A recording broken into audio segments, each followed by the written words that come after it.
warm up, I know you probably already know what trig function we're using here. Just to make sure, I have angle here. There's the opposite side. There's the adjacent side. What? No hypotenuse? Well, that means I don't need it. Go away. I can use O and A. We can use tangent because it's O and A. So tangent, but I don't have an angle here. Uh-oh. I don't have an angle, so what do I have to do? This is confusing. Well, I'm going to explain it. Yeah, inverse. So I had to explain it a little bit more detail by their class because some people didn't really understand what inverse meant. So watch what I do. I'm going to blow your mind. Let's say I have an equation here. I have 3x equals 18. How do I solve for x? I can't just subtract 3. That doesn't make sense. What I have to do is the inverse on both sides. I'm technically multiplying both sides by 1/3 by the inverse. That's how I get x equals 6. That's how this crosses out. We're doing the same thing here.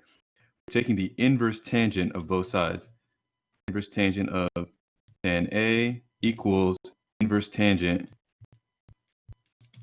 of 13/17. Like that. That's why we can get rid of this. Take the inverse of that. Now we're left with A.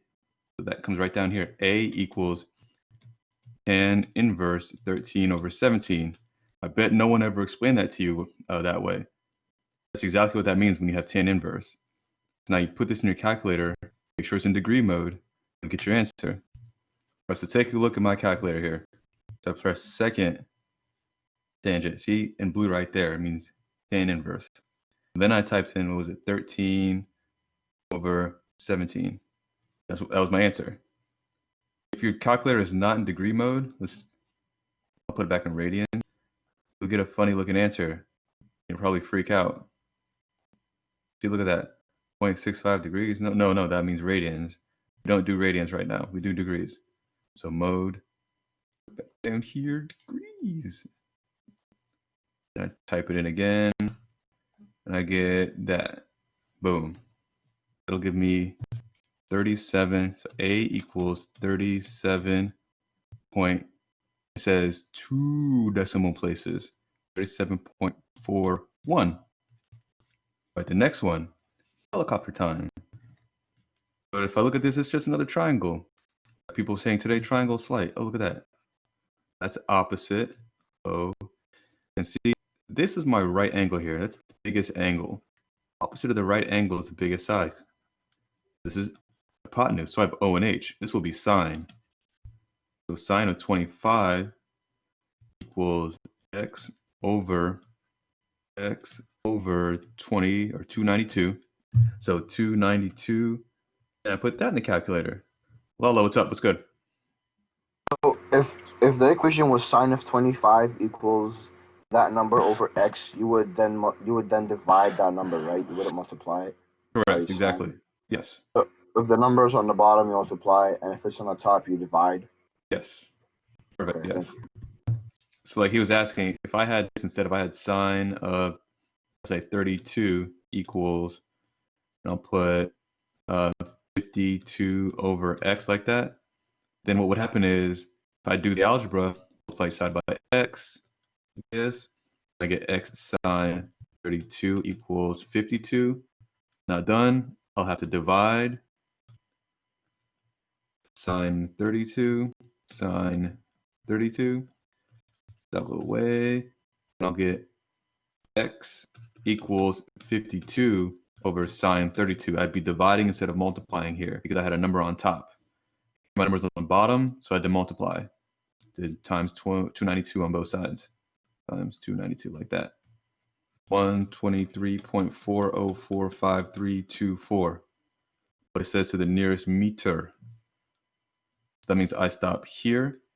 Now look, all right, if this is a 4, this doesn't change. This is my answer. And now this one.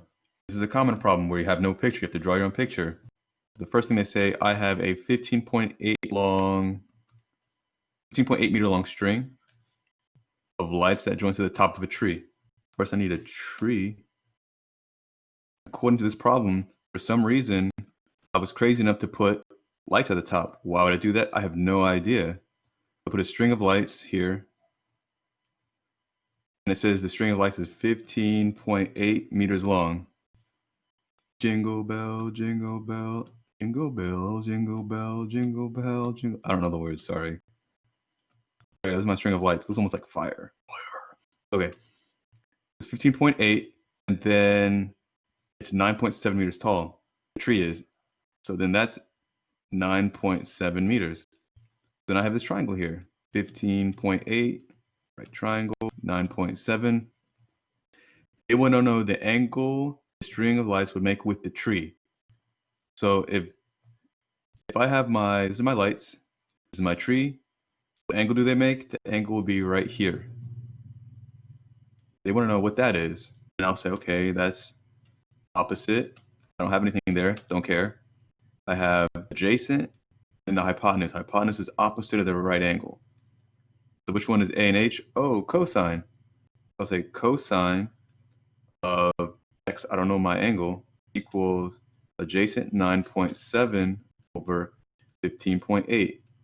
One more time, I'll do the steps again. Do cosine inverse of cosine x equals cosine inverse of 9.7 over 15.8. And look at that. Goes away, cancels out. It technically changes to 1, doesn't cancel out. So we'll get x equals cosine inverse 9.7 over 15.8. That goes in our calculator. 52, it says 52.12621.857. There's 2 decimal places. I say 1, 2.